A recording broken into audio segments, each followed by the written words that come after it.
Any vapor compression system has four components, or you may also refer it as four stages. I will refer them as four components. And those four components, whether you're using the different types of heat pumps that we will mention as we go along, they all have these components. And those components are, we've got the evaporator, we've got the compressor, we've got the condenser, and we've got the expansion valve. Okay, so the four components of any vapor compression system are the evaporator, compressor, condenser, and expansion valve. So these are the four components, or you may also refer them as maybe 4 stages. So if I divide the system into half, like this, so let's start, I'll number them as 1, 2, 3, and 4. So we'll know the different points across the circuit. So I will start with the primary function of an evaporator. Okay, so an evaporator takes, again, depending on the source, let's start with air in here. So it takes air, and of course, inside the four components, we have a refrigerant, which constantly changing its phase from liquid to gas, gas to liquid. So inside the evaporator, so at point number 4, what we start with is a low temperature and low pressure liquid. And that is what's going into the evaporator. And of course, as it travels through the heat exchanger or the evaporator, the refrigerant boils. Okay. The benefit or the advantage of using a refrigerant is it boils at a very, very low temperature. For instance, if we're taking, let's say, R134A as an example, as a refrigerant, and that refrigerant boils at minus 16 degrees C. So as you can see, it boils at a very, very low temperature. So that low temperature and low pressure liquid gets boiled, and when it comes out at point 1, we have low temperature and low pressure vapor. Okay, so at this point, at point 1, we have a low temperature and low pressure vapor. And then we feed it into the compressor.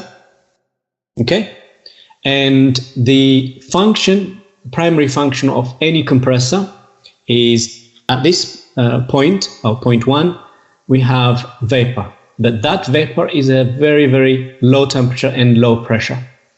And the benefit of a vapor or a gas, by reducing its volume or by compressing it, we are able to change its property. So what we do is we use the compressor, we compress or reduce the volume of that low temperature and low pressure vapor. And therefore, when it comes out here, it comes out at high temperature and high pressure vapor. Okay, and that is actually what we use for our application. So imagine here you have high temperature and high pressure vapor that you can use it for different applications, whether for space heating or whether for hot water, depending on the application again. But the only way to extract that high temperature and high pressure is to pass it through a condenser. And by passing it through the condenser, what you're doing is actually you're rejecting, you're sinking those high temperature and high pressure. So here you will have a secondary circuit to remove the heat from the condenser. And again, we will look at it, whether you're using air to remove the heat from the condenser or whether you're using water to remove the condenser. And that's how actually a condenser is classified, based on either air-cooled or water-cooled condenser.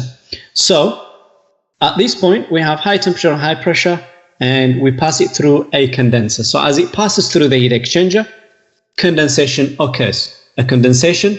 At the end, we have, at point 3, we have high temperature and high pressure liquid, okay, with some droplets or some vapor, very, very small amount.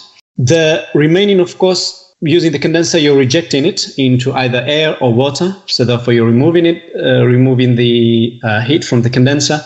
And therefore, at point 3, we have high temperature and high pressure liquid.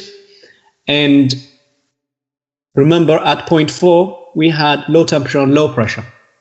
And in order to reduce the temperature of the liquid from high temperature to high pressure, what we do is we pass it through an expansion valve. Okay? How do we reduce the high temperature and high pressure to low temperature and low pressure? It uses Bernoulli's principles. There is a venturi inside the expansion valve. So by suddenly reducing the area of the pipe, you are able to expand the liquid. Therefore, you're able to reduce the temperature and the pressure. So this is a Bernoulli's principles that says if you reduce the area, you also reduce the pressure. You increase the velocity, but you reduce the pressure. And if you reduce the pressure, therefore you also reduce the temperature. So therefore, as you can see from point 3, when you come back to point 4, you come back to the same point that we started, which is low temperature and low pressure liquid. And then, of course, you feed it back again to the evaporator, and the circuit repeats itself. So at the beginning, as I said, if you divide the circuit into two halves, as you can see, anything below the line, it is low temperature and low pressure, and anything above the line, it is high temperature and high pressure. Okay, so you can divide the circuit into two. Anything below the line, we have low temperature and low pressure, and anything above the line, we have high temperature and high pressure. That is the basic principle of any vapor compression system. Using those 4 components, you're able to boil and evaporate the low temperature and low pressure inside the evaporator, and then you feed it into the compressor. By reducing its volume, we're able to increase the temperature and pressure of the vapor. Therefore, we have high temperature and high pressure. And then by passing it through another heat exchanger, which is the condenser, by going through the process of condensation, we are able to change it to liquid, but at high temperature and high pressure liquid.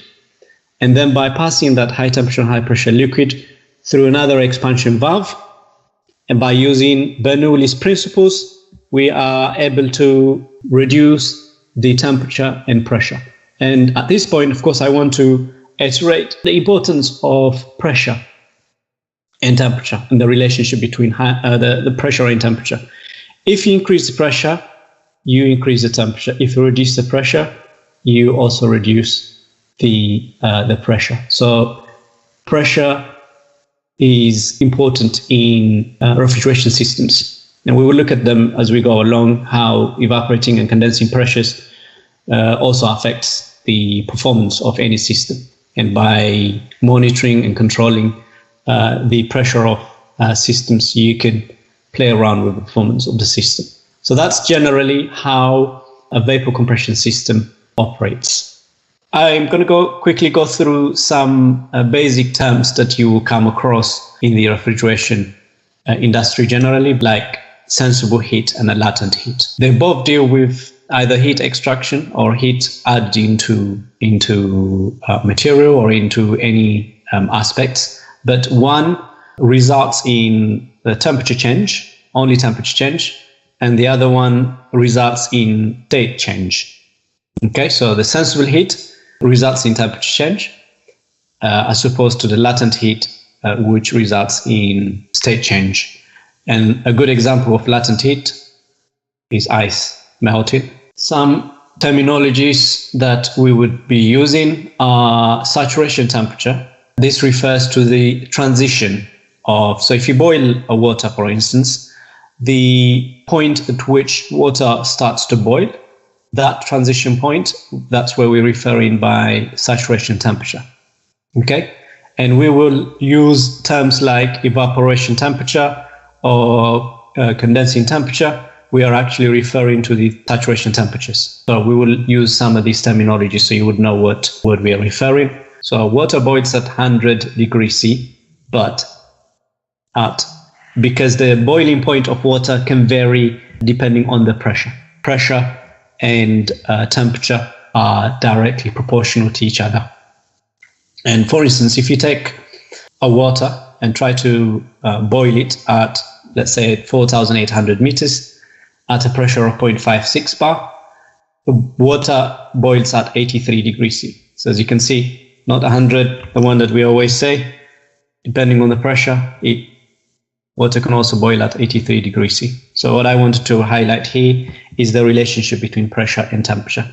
And that is critical in any refrigeration systems that we will look at. This is another graph which shows the saturation temperature and the pressure for a different refrigerants.